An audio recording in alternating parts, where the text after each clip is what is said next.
Hello ভাই আপুরা, আসসালামু আলাইকুম। আশা করি তোমরা সবাই ভালো আছো, সুস্থ আছো এবং ঠিকঠাক আছো, নিজেদের বাসায় আছো, পারফেক্টলি আছো। দেখতে পাচ্ছ হোয়াইট বোর্ডে আমি খুব সুন্দর করে লাল কালার দিয়ে দুইটা ওয়ার্ড লিখে রেখেছি, বেসিক্যালি একটা ওয়ার্ড নটর ডেম। ওকে, তো কেন এই ভিডিওটা কাদের জন্য, এই ভিডিওতে মূলত আমরা কী নিয়ে কথা বলবো শুরুতেই যদি বলে রাখি, এই ভিডিওটা মূলত যারা সবেমাত্র মেট্রিক পরীক্ষা দিয়ে বেরিয়েছ, অর্থাৎ এইচএসসি 23rd ব্যাচ, যারা খুব শীঘ্রই তাদের কলেজ লাইফ শুরু করে ফেলবা, সেই ব্যক্তিবর্গের জন্য মূলত এই পড়াশোনা বা এই ভিডিও। ওকে, সো আজকের ভিডিওতে মূলত আমি হোয়াইট বোর্ডে খুব কম যাবো, আমি হাতে হাতে কথা বলার চেষ্টা করব। ইতোমধ্যে আমরা জানি যে গত বৃহস্পতিবার কি বুধবার নটর ডেম তাদের ভর্তি বিজ্ঞপ্তি দিয়ে দিয়েছে। আমার লাইফে অনেকগুলো ছোটো ছোটো অ্যাচিভমেন্টের মধ্যে এটা একটা ভালো অ্যাচিভমেন্ট যে আমি নটরডেমে পড়েছিলাম। আমি নটরডেম 2016 সালে ভর্তি হয়েছি, 2018 সালে নটরডেম থেকে ইন্টার পরীক্ষা দিয়ে বের হয়েছি। And to be honest and to be frank with everyone, যে আমি এখনও ওই লাইফটা বা ওই প্রসেসটাকে খুবই অ্যাডমায়ার করি অ্যান্ড খুবই মিস করি। ওইটা আসলে একটা অন্য লেভেলের অনুভূতি ছিল। ওকে, তো এই ভিডিওটাতে মূলত এই নটরডেম ভর্তি সংক্রান্ত আমার অভিজ্ঞতা, নটরডেম ভর্তি হইতে হলে তোমার কী কী বেসিক জিনিসপত্র করা লাগতে পারে ওইটা নিয়ে একটু চিন্তা ভাবনা, ওইটা নিয়ে একটু কথাবার্তা বলার চেষ্টা করবো। শুনতে পাচ্ছ ভাই গলাটা একটু বসে বসে যাচ্ছে। বেসিক্যালি আমি যখন এই নটরডেম নিয়ে কথাবার্তা বলি আমি একটু হালকা ইমোশনাল হয়ে যাই, দ্যাটস ওয়াই আমার গলাটা একটু ডাউন আর কি। যাই হোক, চিন্তাভাবনা বেশি না বাড়িয়ে, কথাবার্তা বেশি জটিল না করে ভিডিওর মেইন টপিকে চলে আসি। প্রথম জিনিস, নটরডেমে ভর্তির আবেদন আগে ছিল অফলাইন, বাট এখন হয়ে গেছে অনলাইন। অ্যান্ড নটরডেম তাদের ভর্তির জন্য ডেট দিয়েছে 7th, আবেদন করার জন্য 7th জানুয়ারি থেকে 13th জানুয়ারি রাত 12টা। অর্থাৎ তুমি আজকে যেহেতু এই ভিডিওটা যখন আমি বানাচ্ছি তখন 9 তারিখ, তো অলরেডি এই ভর্তি বিজ্ঞপ্তি প্রসেস কিন্তু অলরেডি শুরু হয়ে গিয়েছে। তো 7 তারিখ রাত 12টা থেকে শুরু হয়েছে, 12টা AM থেকে, আর লিখবো 13 তারিখ 11টা 59 PM। ওকে, সো এভাবে মোটামুটি চলতেছে কি, এভাবে মোটামুটি আমার ভর্তি বিজ্ঞপ্তি করার টাইম লাইন, ভর্তি আবেদন করার টাইম লাইন। ওকে, তুমি যদি ভর্তি হইতে চাও তাহলে তুমি তাদের অফিসিয়াল ওয়েবসাইটে, আমাদের নটরডেম কলেজের অফিসিয়াল ওয়েবসাইটে যাও, গিয়ে দেন জাস্ট রেজিস্ট্রেট করে ফেলো আর কি। আগে যেটা তোমাকে অফলাইনে করতে হইতো, আমার সময় আমি দাগনভূঞার ছেলে, আমি দাগনভূঞাতে পড়াশোনা করেছি আমার মেট্রিক লাইফে।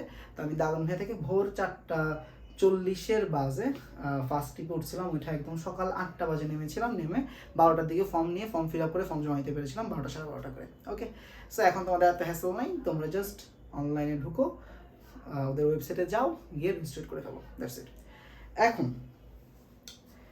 যদি নর্মালি আমরা ভাবি এইখানে তোমার কোনো প্রকার সমস্যা যদি হয়ে থাকে, মানে যে রেজিস্ট্রেট করতে গিয়ে যদি তোমার কোনো প্রকার সমস্যা হয়ে থাকে, এখানে তাদের বিজ্ঞপ্তিতে কিছু নাম্বার দেওয়া আছে, হেল্পলাইন নাম্বারগুলো আসলে খুবই ইফেক্টিভ হয়, ওই নাম্বারগুলোতে যোগাযোগ করলে সমস্যার সমাধান হয়ে যাবে আর কি। তো যেহেতু আমি সায়েন্সে পড়াশোনা করেছিলাম, সো বিজ্ঞান বিভাগ নিয়ে আমি মূলত কথাবার্তা বেশি বলতে পারবো। আর বিজ্ঞান বিভাগ নিয়ে যদি আমি কথাবার্তা বলতে চাই, নর্মালি যেটা হয় আমাদের সময় থেকে যেটা হয়ে আসছে, প্রাথমিক বাছাই একটা হয় ফার্স্ট স্টেজ, অ্যান্ড সেকেন্ডলি একটা পরীক্ষার মাধ্যমে বাছাই হয়। নটরডেম পরীক্ষার বাছাইটা দুইটা প্রক্রিয়া, মূলত 3টা ধাপ। প্রথম ধাপ প্রাথমিক বাছাই, যেটা তুমি রেজিস্ট্রেশন করার মাধ্যমে অটোমেটিক্যালি কলেজ কর্তৃপক্ষ করবে, এখানে তোমার কোনো হাত থাকবে না। তোমার মেট্রিক পরীক্ষা বা এসএসসি পরীক্ষার যে রেজাল্ট ছিল তার উপর ডিপেন্ড করে এই জিনিসটা হয়ে যাবে। ওইখানে তোমার কোনো প্রকার হাত থাকবে না, ওইখানে কেউ কিছু করতে পারবে না আর কি। ওইখানে যা হবে এটা এক বছর এক রকম থাকে, বাট বেসিক্যালি যেটার উপরে বেশি ফোকাস করে ওরা, সেটা হলো যে মেজর সাবজেক্টগুলোতে নাম্বারের একটা র্যাঙ্কিং। আগে তো আমাদের সময় নাম্বার দিত না, বাট এখন তো টোটাল নাম্বার দেওয়া থাকে। সো মেজর সাবজেক্ট যেগুলো আছে ওগুলোর মধ্যে নাম্বারের র্যাঙ্কিংগুলোর উপর ডিপেন্ড করে মোটামুটি প্রাথমিক বাছাই করা হয়। বাট ইটস নট অ্যাফার্ম, মানে আমি যেটা বলছি সেটা একদম কনফার্ম কিছু না, ম্যাক্সিমাম টাইম এটা হয়েছে, দেখা গেছে আর কি। ওকে, এছাড়া আরও অনেকগুলো বাছাই প্রক্রিয়া ওদের থাকে। গেল, তারপর প্রাথমিক বাছাইয়ের পরে আসে আরও একটা বাছাই প্রক্রিয়া, যেটা হলো পরীক্ষার মাধ্যমে, যেটা আমাদের সময় অফলাইন হয়েছিল, গত বছর অনলাইন হয়েছিল, এই বছর এখনও ওরা কোনো ঘোষণা দেয়নি, বাট অফলাইন অথবা অনলাইন যে কোনো ধরনের প্রস্তুতি তোমাদের নিয়ে রাখা উচিত। তো নর্মালি যেটা হয় আর কি, ভর্তি পরীক্ষাটার মধ্যে 2টা স্টেজ থাকে, একটা স্টেজ থাকে রিটেন এক্সাম, একটা থাকে ভাইভা এক্সাম। ওকে, তো রিটেন এক্সামের জন্য কি করতে হবে সেটা আমি তোমাদেরকে একটু সাজেশন দিতে পারি। ভাইবার জন্য কি করতে হবে তারও একটু সাজেশন তোমাদেরকে আমি দিতে পারি।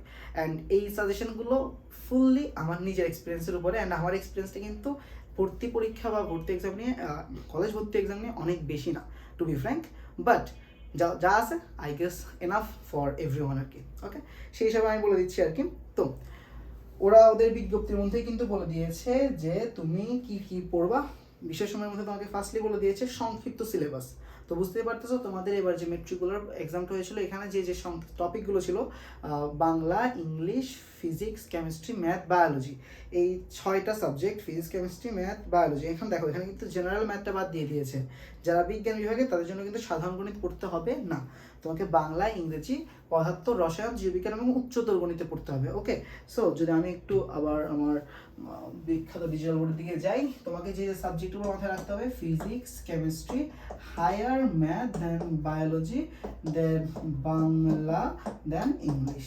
ওকে, এই 6টা সাবজেক্টের উপর তোমাকে প্রিপারেশন নিতে হবে এবং এই 6টা সাবজেক্টে তোমাকে শর্ট সিলেবাসকেই কিন্তু কী করতে হবে, ফোকাস করতে হবে। ওকে, তো আজকে যদি আমি ভিডিওটা বানাচ্ছি 9 তারিখ, আমি ধরে নিলাম তোমার 13 তারিখের পরে হয়তো 15 তারিখ পরীক্ষা দিয়ে দিল। আমি ধরে নিলাম আমার সময় যেরকম হয়েছিল প্রাথমিক বাছাইয়ের 1 সপ্তাহ পর্যন্ত আমাদের সময় দিয়েছিল, এবারও যদি ওরকম হয় 1 সপ্তাহ সময় দিলে 20 তারিখ হবে, আর 1 সপ্তাহ সময় না দিলে যদি 2-3 দিন হতো ধরলাম 15 তারিখ, আমি জাস্ট তর্কের সাপেক্ষে ধরলাম। তো এই শর্ট সিলেবাসটাকে তোমাদের যে কাজটা করতে হবে এই 7 থেকে 8 দিনের মধ্যে, 7 থেকে 8 দিনের মধ্যে পুরো শর্ট সিলেবাসটাকে আবার রিক্যাপ করতে হবে। তো শর্ট সিলেবাসটাকে তুমি রিক্যাপ করবে কীভাবে, এটার জন্য সবচেয়ে হেল্পফুল যেটা হতে পারে, সবচেয়ে হেল্পফুল হতে পারে তোমার নিজের করা যদি কোনো নোট থাকে সেই নোটটা তুমি আবার রিক্যাপ করো। তোমার নিজের করা যদি কোনো নোট না থেকে থাকে তাহলে তোমার যে গাইড বই আছে বা তোমার যে বেসিক্যালি ফার্স্টলি মেন বই, তোমার যে মেন বইটা আছে মেন বইটাকে আবার একটা রিড ডাউন দাও, গল্পের মতো রিড ডাউন, অ্যান্ড সাথে কিছু ম্যাথ প্র্যাকটিস করো। আমি আমার লাস্ট 2 নাইটসের প্রিপারেশন যদি বলি, আমি মূলত শেষ 2 দিনই প্রিপারেশন করছিলাম ভালো মতো, কারণ আমার সময় যেটা হয়েছিল আমি গাইডলাইন পাই নাই কারো। আমি প্রাথমিক বাছাইয়ের পরে ভাবছিলাম আর 1 মাস সময় আছে আমার, আমি প্রাথমিক বাছাইয়ের তালিকা দেখে হুট করে যখন দেখলাম প্রাথমিক বাছাই আজকে হলো 1 তারিখ, দেন 7 দিন পরে বোধহয় 8 তারিখে বোধহয় গিয়েছিল আমাদের, এরকম 1 তারিখের 1 সপ্তাহ গ্যাপ ছিল আর কি, ডেট একদম এক্স্যাক্টলি মনে নাই, বাট 1 উইকের গ্যাপে আমাদের প্রাথমিক বাছাই অ্যান্ড পরীক্ষা হয়ে গিয়েছিল। তো আমি যখন দেখলাম জাস্ট 1 উইকের গ্যাপ, আমি লিটারালি ভেবেচায় খাই গেছিলাম। এই 1 উইকের গ্যাপের মধ্যে আমাকে আমার ফর্মাল ড্রেস আপ ঠিক করতে হইতো, আমাকে বাসের টিকিট কাটতে হইতো, মানে মোটামুটি একটা হেক্টিক ব্যবসা আর কি। ওকে, তো যেটা সমস্যা হয়েছিল, তো 1 উইক না মূলত আর একটু কম ছিল, 3 দিন গ্যাপ পাইছিলাম আই গেস। যাই হোক, এখন কথাবার্তায় আমরা আসি। আমি জাস্ট লাস্ট 2 নাইট যে কাজটা করছিলাম, আমি আমার হায়ার ম্যাথ আর ফিজিক্সে যে সকল ফর্মুলা ছিল, যে সকল ফর্মুলাস আমার মনে রাখা খুব টাফ ছিল, ওগুলো আমি রিক্যাপ করছিলাম, অ্যান্ড ওগুলোর সাথে রিলেটেড যে ম্যাথগুলো আছে সেগুলো আমি দেখছিলাম। কী করছিলাম, ফার্স্টলি আমি আমার যে ধরনের ফর্মুলাগুলো আছে physics and chemistry and basically physics and higher ম্যাথের, ওই ফর্মুলাগুলো আমি রিক্যাপ করছিলাম, অ্যান্ড দেন কেমিস্ট্রি রিয়াকশন দেখার চেষ্টা করছিলাম, যদিও সব দেখতে পাইনি। তো তোমরা এই শর্ট টাইমে যেটা করতে পারো, এই 7-8 দিনে তোমরা এই ফিজিক্স, হায়ার ম্যাথ, এই 2টা টপিকের ফর্মুলাগুলো একটু করে দেখে নিতে পারো। ফর্মুলাস ডিরেক্টলি ফর্মুলা যদি জানা থাকে তুমি কিছু একটা লিখে আসতে পারবা অথবা কিছু একটা অ্যাটেম্প দিতে পারবা, অ্যান্ড স্বাভাবিক ফর্মুলা জানা থাকবে, ফর্মুলার সাথে রিলেটেড ম্যাথগুলো তুমি অটোমেটিক্যালি পারবা। দেন আসো কেমিস্ট্রি। কেমিস্ট্রির মধ্যে তোমাকে কী করতে হবে, কেমিস্ট্রির মধ্যে তুমি চেষ্টা করবা রিয়েকশনসগুলো একটু দেখার। ওকে, রিয়েকশনস, কেমিস্ট্রির মধ্যে তুমি যদি তোমার রিয়েকশনসগুলো একটু দেখো, তুমি যদি তোমার ওই যে পিরিয়ডিক টেবিল, তারপর তোমার মোলের নামকরণ, ওগুলো যদি একটু হালকা হালকা দেখে যাও, মোটামুটি কিছু একটা জিনিস পাবা আর কি। ওকে, এগুলো কিন্তু আমি আমার এক্সপিরিয়েন্স থেকে বলতেছি, আমার সাথে এগুলো ঘটছিল, ইটস নট একদম অ্যাফর্ম যে তোমার সাথেও সেমটাই ঘটবে, বাট এটা হলো যে একটা খুব সেফ প্লে।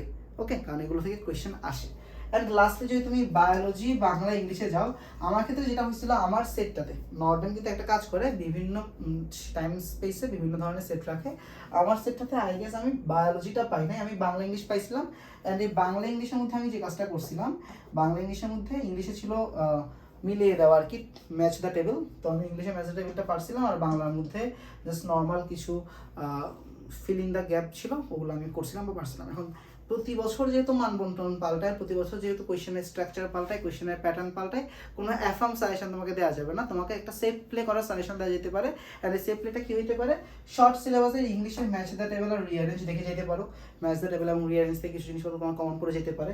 এরপরে গ্রামাটিক্যাল যে ফিল ইন দ্য ব্ল্যাঙ্ক বা সাবজেক্ট ভার্ব এগ্রিমেন্ট ছিল, ওগুলো একটু দেখে যেতে পারো, ওগুলো থেকে কমন ফুল আসতে পারে।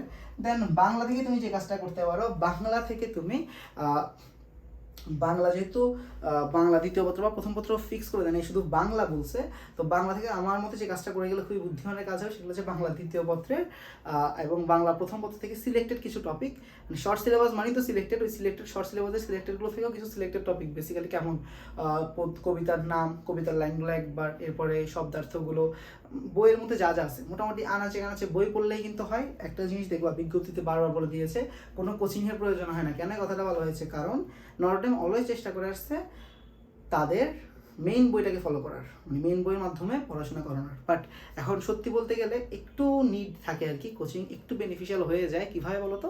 তোমার একটা গাইডলাইনের জন্য, যেরকম আমি তোমাকে এখন একটা গাইডলাইন দেওয়ার চেষ্টা করতেছি বা গাইডলাইন দিতে পারতেছি, এই গাইডলাইনটা কিন্তু আমি পাইনি, ঠিক আছে না? তো আমি কেন পাই না? বিকজ রিসোর্স ছিল না, ইউটিউব ছিল না, হেল্পনেস ছিল না, কোর্স ছিল না, আরও অনেক কিছু ছিল না। হ্যাঁ, আমি ভর্তি হওয়ার পরে দেখলাম আরও অনেক কিছু ওয়ান বাই ওয়ান গ্রো হইতেছিল, আমার জানার পরিধিও কম ছিল। যাই হোক, সব মিলায় চলে। এখন মেইন ফান্ডাটা কি তাহলে? লাস্ট উইক প্রিপারেশন তোমার কী হওয়া লাগবে? শর্ট সিলেবাসের আনাচে কানাচে পড়ে ফেলার চেষ্টা করবা। আনাচে কানাচে যদি পড়ে ফেলতে পারো খুবই ভালো, আনাচে কানাচে পড়তে না পারলে শর্ট সিলেবাসের মধ্যে থেকে সিলেক্টেড কিছু টপিক বা সিলেক্টেড কিছু ওয়েতে পড়লা, ফর্মুলাস পড়লা, রিয়েকশনস পড়লা, হায়ার মেথড ফর্মুলাস পড়লা, কিছু এক্সাম্পলস দেখলা। দেন বায়োলজির কি দেখলা? বায়োলজির ক্ষেত্রে আসলে আমি সাজেশন একটু কম দিতে পারবো, কারণ আমার বায়োলজিতে নলেজ একটু কম। বাট আমি যদি বলি ক্লাস 9-10 বায়োলজিতে কিছু একদম প্যাক টু প্যাক কথাবার্তা আছে, যেরকম মাইটোসিস, মিওসিস, কোষ বিভাজন নিয়ে কিছু কথাবার্তা থাকে, এরপরে কোষ নিয়ে কিছু কথাবার্তা থাকে, এরপরে তোমার কী বলে এটাকে, উদ্ভিদের কিছু কন্টেন্ট থাকে, এরপরে ওই যে হ্যাঁ পর্ব নিয়ে বা কিংডম নিয়ে কিছু কথা থাকে, ওগুলো একটু দেখে যেতে পারো। মোদ্দা কথা শর্ট সিলেবাসটা একটু আনাচে নাড়াচাড়া করে দিয়ে যাবা। ইংলিশ থেকে ম্যাচ দ্য টেবিল, রিঅ্যারেঞ্জ, এগুলো দেখবা, ফিল ইন দ্য গ্যাপ দেখবা। বাংলা থেকেও same match the table, rearrange, fill in the gap, এগুলো দেখার চেষ্টা করবা। তো এই হলো মোটামুটি সাজেশন। এখন আমি যদি আমার এক্সপিরিয়েন্স শেয়ার করি, আমার ক্ষেত্রে যেটা হয়েছিল আর কি, টু বি ফ্র্যাঙ্ক, আমি চাইতাম যে ঢাকা কলেজে পড়বো, সরকারি কলেজে পড়বো, টিচারের প্যারা থাকবে কম, নিজের মতো লাইফটাকে এনজয় করবো। বাট আমার আম্মু চাইতেন আমি যাতে নর্থডেমে পড়ি, অ্যান্ড আম্মু চাইতেন দেখে লাস্টলি আম্মুরা যেটা চাই সেটাই হয়ে যায় আর কি। কেমন যায় না, কিছু কিছু ক্ষেত্রে আম্মুরা ভালোই চায়, আমাদের ইন্টেনশন অলওয়েজ ভালো থাকে, যদিও কিছু ক্ষেত্রে কাজ করে না, বাট ম্যাক্সিমাম ক্ষেত্রে আমরা ধরে নিলাম যে, বা ধরে নিতে পারি যে ঈশ্বর মোটামুটি আম্মার মাধ্যমে অনেক কিছুই, আমাদের মায়েদের মাধ্যমে আমাদের অনেক হেল্প করে থাকে আর কি। আমাদের মায়েদের মাধ্যমে আমাদের সাথে ঈশ্বর অনেকভাবে আমাদেরকে লাইফে হেল্প করে। সো সেইখান থেকে মূলত আমি ঢাকা কলেজে পড়তে চাওয়া সত্ত্বেও আমি জাস্ট 2 থেকে 3 দিনের প্রিপারেশনে পরীক্ষা ক্র্যাক করে ফেলতে পারছিলাম আর নটরডেমে পড়ছিলাম। এখন আসে একটা মেইন কথায় বা মোস্ট ইম্পর্টেন্ট কথায়, সেটা হলো যে নটরডেম অলওয়েজ ভাইবা ফোকাস থাকে। অর্থাৎ ভাইবাতে তোমার অ্যাপিয়ারেন্স কেমন, ভাইবাতে তোমার প্যারা নেওয়ার ক্ষমতাটা কেমন, ভাইবাতে তোমার ক্যাপাবিলিটি কেমন, ওটা টিচারদের কাছে যেটা মনে হয় সেই হিসাবে কিন্তু একটা কি হয়ে যায়, একটা জাজমেন্ট হয়ে যায়, একটা মার্কিং হয়ে যায়। আর আমাদের সময় আমাদের একজন টিচার ছিলেন ডন স্যার, উনি আপাতত পিএইচডি করতেছেন। ডন স্যার আমাদের ক্লাসের মধ্যে একদিন হাসতে হাসতে বলছিল যে যারা ভাইবাতে টিকে তাদেরই কিন্তু খাতা কাটা হয়। এর মানে কি, রিটেনে তুমি 100তে 100 পেয়ে গেলেও কিন্তু প্যারা হবে না যদি না তোমার ভাইবা ভালো হয়। সো ভাইবাতে যারা ভালো করে বা ভাইবাতে যারা সিলেক্টেড হয় তাদেরই খাতা কাটি, ধরনের কিন্তু একটা ব্যাপার স্যাপার আমাদের ডন স্যার আমাদেরকে একবার বলছিল। তো এর মানে কি, তোমার ভাইবার অ্যাপিয়ারেন্সটা তোমাকে ভালো রাখার চেষ্টা করতে হবে। একটা ফর্মাল শার্ট পরে যাও, ফর্মাল শার্টটা মানে ফোল্ড না কইরা যদি ফুল রাখো তাহলে বেটার, মানে একদম হাতা পর্যন্ত যদি রাখো তাহলে বেটার। আর একটা ফর্মাল প্যান্ট পরো, সাথে একটা ফর্মাল শু পরো, মানে একটা ফর্মাল অ্যাটায়ারে যাও। বাট জিনিসটা হচ্ছে কি, তুমি যদি এখন মেকি করে যাও না, বা তোমার যদি আসলে ইন্টারনাল কিছু থাকে, ইন্টারনাল কিছু বিহেভিয়ার থাকে যেগুলো তোমার নেচারের সাথে যায় না, ওকে, মানে তোমার ইন্টারনাল কিছু বিহেভিয়ার যদি নটরডেমের টিচাররা যে ধরনের নেচার চাইতেছে ওই ধরনের নেচারের সাথে যদি না মিলে, তাহলে কিন্তু টু বি অনেস্ট রিজেক্ট হয়ে যাবো আর কি। আর এর বাইরে আরও মানে ধরো তোমার যদি কিছু ব্যাড ম্যানার থাকে, তুমি যদি সিগারেট খায়া থাকো বা সিগারেট খাও, বা তোমার যদি কিছু ধরনের বাজে নেশা থাকে, বাজে অভ্যাস থাকে, এটা যদি স্যাররা ধরে ফেলতে পারে তাহলেও কিন্তু তোমাকে মোটামুটি কী করে দেয়, নটরডেমে স্যাররা কেমন যায় না ধরে ফেলতে পারে আর কি। ওইটা ওনাদের অভিজ্ঞতা বলো বা যাই বলো না কেন, এই ধরনের কিছু কেসেস হয় আর কি। ওকে, তো মেইন ভিডিওটা পুরোটা যদি এখন আমি সাম আপ করে তোমার কাছে প্রেজেন্ট করার চেষ্টা করি, তাহলে আমি তোমাকে কি বোঝানোর চেষ্টা করতেছি বারবার, focus on your preparation, written preparation, focus on your viva preparation and do register first. তাড়াতাড়ি তুমি রেজিস্ট্রেশন করে ফেলো, রেজিস্ট্রেশন করা হয়ে গেলে দেন তুমি রিটেনের প্রিপারেশনটা নাও, রিটেনের প্রিপারেশনের সাথে সাথে প্যারালালি তুমি ভাইভার প্রিপারেশনটা নাও। অ্যান্ড মন থেকে, মানে যদি তুমি মন থেকে চাও, প্যাশনেটলি যদি তুমি জিনিসটা চাও, তাহলে ঈশ্বর তোমাকে এটা আসলে পাওয়াই দিবে। আর ভিডিওটা এন্ড করতে গিয়ে আমি জাস্ট তোমাদেরকে একটা ট্রিক শিখাই দিই, এই জিনিসটা আসলে সবার সাথে হয় আর কি। আমাকেও জিজ্ঞেস করছিল তুমি কেন নর্ডেমে পড়তে চাও, আমি সত্যি উত্তরটা দিয়েছিলাম, স্যার আমার আম্মুর ইচ্ছা, আমার থেকে আমার আম্মুর পেশেন্ট এখানে একটু বেশি, আমার আম্মুর জন্য আমি এখানে পড়তে চাই, এই উত্তরটা আমি দিয়েছিলাম। অ্যান্ড বি ট্রুথফুল আর কি, এতটুকুই বলে আজকের ভিডিওটা, আজকে নটরডেম ভর্তি পরীক্ষা কিছু সাজেশনমূলক যে ভিডিও থাকতে পারে ওইটা এখানে আমি এন্ড করতেছি। সো তোমাদের সাথে দেখা হবে, যদি তোমরা নটরডেমে পড়ো, নটরডেমে টিকতে পারো, বেস্ট অফ লাক নটরডেমের পরীক্ষার জন্য। নটরডেম যদি টিকে যাও ওটার জন্য শুভকামনা এখন থেকে। এরপরে আই গেস তোমাদের একটা সুন্দর সুন্দর সুন্দর দিবসের জীবন হবে। করোনা না থাকলে একদম বেস্ট, করোনা থাকলে একটু খারাপ, বাট তারপরও অনেক জোস একটা জীবন পাওয়া নটরডেমে, এই আশা ব্যক্ত করে আমি আমার ভিডিওটা আজকে এখানে শেষ করতেছি। দেখাবো অন্য কোনো ভিডিওতে, ততদিন পর্যন্ত সাবধানে থেকো, ভালো থেকো অ্যান্ড